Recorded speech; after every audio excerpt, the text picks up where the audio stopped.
200+ English spoken rules. এর আগে 7টি rules নিয়ে আমি কথা বলেছি। আজকে তারপরে কয়েকটি রুলস নিয়ে কথা বলবো। যদি আপনারা সেই ভিডিওটি দেখে না থাকেন তাহলে সেই ভিডিওটি দেখে আসুন, তাহলে আপনার বুঝতে অনেক সুবিধা হবে আজকের এই ভিডিওটি। আমি যে 200+ রুলস আলোচনা করব ইংলিশ স্পোকেনের, এই রুলসগুলোর মধ্যে সহজও রয়েছে, কঠিনও রয়েছে। সো আপনি যদি স্পোকেন ইংলিশ শিখতে চান তাহলে এই রুলসগুলো আপনাকে অনেকভাবে সহযোগিতা করবে।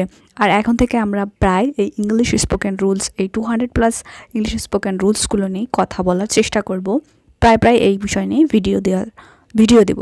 গতদিন আমরা 7টি রুলস জেনেছিলাম, তো আজকে 8 নম্বর রুলসটি জানবো আমরা। ইংরেজি ভাষায় অ্যাডজেক্টিভ বলতে তো আপনারা জানেন নাউনের দুষ্গুণ অবস্থা বোঝায়। এর পূর্বে এ আর অ্যান কিন্তু বসে না, কিন্তু অ্যাডজেক্টিভের পরে নাউন থাকলে এক বচন বোঝাবার জন্য এ এবং অ্যান বসে। যেমন সে সুন্দরী, শি ইজ বিউটিফুল, সে সুন্দরী বালিকা, she is a beautiful girl. Rules number 9-এ আমরা জানবো কারো কিছু আছে বুঝালে এক্ষেত্রে হ্যাভ এবং হ্যাজ বসে, সেটি আবার ক্রিয়াহীন হইলে। এটি মূলত মেইন ভার্ব হিসেবে ব্যবহৃত হয় এবং এর পরে সবসময় নাউন হয়। যেমন আমার একটি কলম আছে, আই হ্যাভ এ পেন। গরু দুটো শিং আছে, দি কাউ হ্যাজ 2 হর্নস।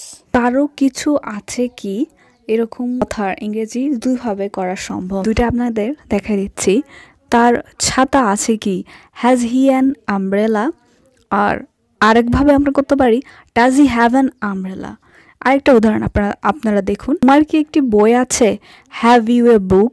আরেকভাবে করতে পারি, ডু ইউ হ্যাভ এ বুক। ব্যক্তি বা বস্তু যা আগে বলা হয়েছে পরবর্তীতে তাই যদি নির্দেশ করা হয় সেক্ষেত্রে দি বসে। যেমন আই হ্যাভ রিড এ বুক, এটা বোঝানোর জন্য পরবর্তীতে দি বুক ইজ ইন্টারেস্টিং, এখানে দি বুক ব্যবহার করা হয়েছে।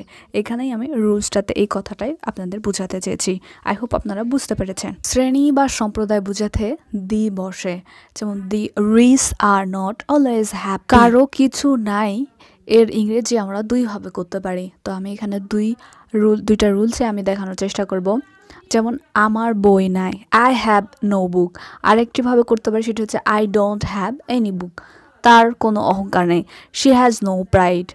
অন্যভাবে করতে পারি, she does not have any pride. এখানে একটা বিষয় লক্ষ্য করা রয়েছে, থার্ড পারসন সিঙ্গুলার নাম্বার হলে ভার্বের শেষে এস বা ইএস যোগ করতে হবে আপনাদেরকে। এবার 14 নাম্বার রুলস, ইয়ে বা এ যুক্ত ক্রিয়ার পর আছে কথা থাকলে ইংরেজি করার সময় সাবজেক্টের পরে অ্যাম, ইট, আর বসে এবং ভার্বের পরে আইএনজি যুক্ত হয়।